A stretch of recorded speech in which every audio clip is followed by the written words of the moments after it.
do is, I'm at the Metro store right now, but what I'm going to do, before I go in there, I'm in Perth, in the town of Perth. I decided to come up this way, but what I'm going to do is I'm going to show you guys a really neat old building. It looks like now it's been bought by a contractor and it's being used.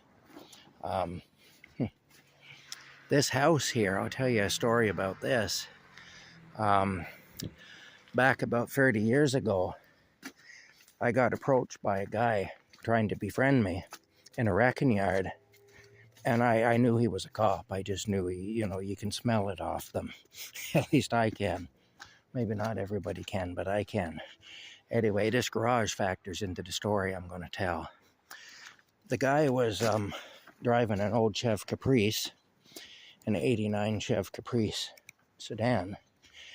And he asked me, I was in there taking parts off a car. He asked me if I knew of any other Chev Caprice sedan, if I knew of any Chev Caprice sedans around there, in the wrecking yard there.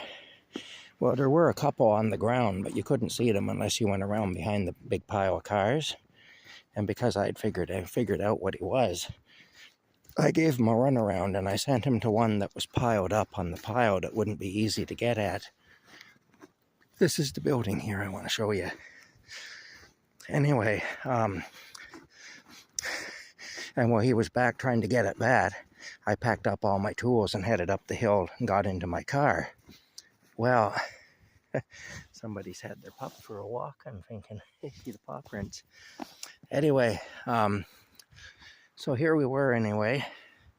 I got up and I got out of there. I got to my car.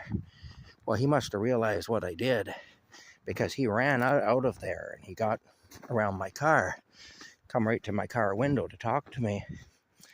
And he starts telling me all about how he is a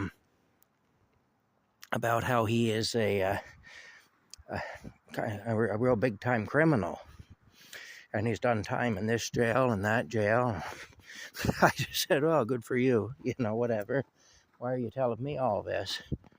Well, I want to make friends. I'm new to the area and I want to make friends. And he told me he was living in that house there, which he actually was.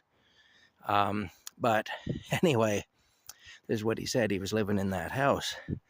And he said, anytime you want to come, you want to work on cars in my garage or whatever, you just come on over, I want to make some friends, he said.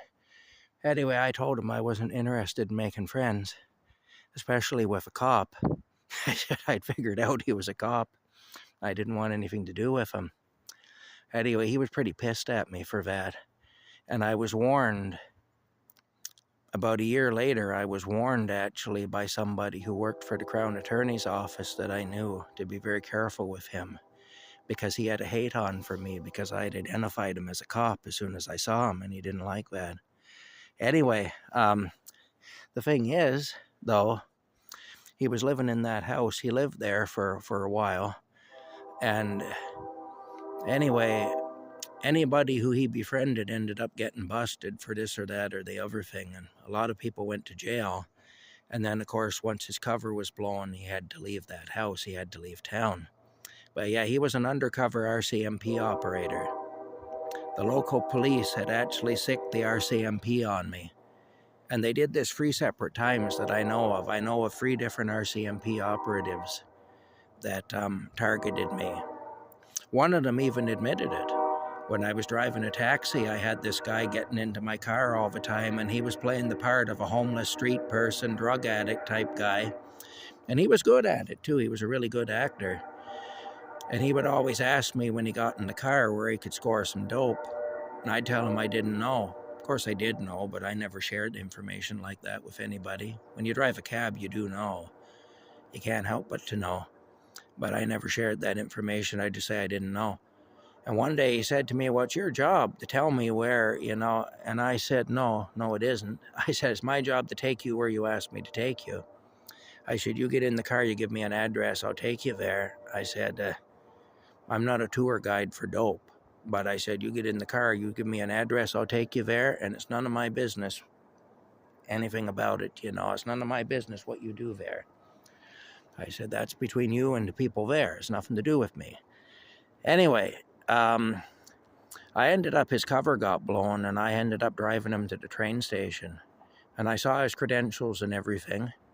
He had a big wad of cash on him, leaving money, you know, because he was in danger. And he told me a whole bunch of people are going to get arrested around here. But he said, you're not going to be one of them. And he said, you're either the most clever criminal I've ever met or the most honest man I've ever met. He said, I don't know what it is. But he said, I couldn't get anything on you, and I tried. So he said, I really tried. He said, your local authorities gave me your name. He said, they want you locked up. Anyway, that's the story there. I had to drive him to Brockville to the train station. But this here, I don't know if the RCMP, if they still have any dealings with that house up there or not. And they may not, I don't know. But they were using that house as a place at the time. But this building here was the town of Perth's electricity building. Back in the late 1800s, they built this, or early 1900s, I'm not sure, one or the other. And they had a power generator in there, and you can still actually see some of the old infrastructure from it. And every evening, they'd fire up the power generator, and it would send power out to all the houses in town, or at least the ones that subscribed to it, I guess the ones that got wired up for it and so on. And if you were wired up for power, and you paid, when you were willing to pay the bill to have power, every evening they'd fire up the generator, and the people of Perth would have a few hours of electrical power. It wasn't continuous all the time. It was just in the evenings for a few hours. But it meant that every evening for a few hours you'd have some power. Anyway, I don't know who owns this now. It says John Irwin Carpentry. For years and years this was closed up, but anyway, I see it says John Irwin Carpentry now, and I have seen a guy around here. I could tell he was a tradesman. Kind of a neat old building anyway. If you look at the corners of it and stuff there, it's really neat. Anyway, I'm going to get a still picture of it, and then I got to go into the supermarket. Okay, we'll see you all later.